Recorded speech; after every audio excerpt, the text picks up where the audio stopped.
strong communication. Unsa ibot pasabot ani?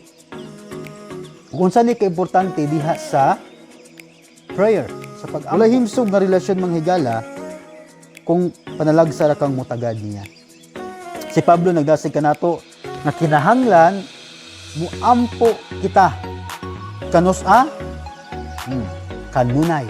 Karon kung ang pag-ampo mo atong pakigsulti sa Dios, ang iyang pulong maoy pamaagi sa pakigsulti kanato.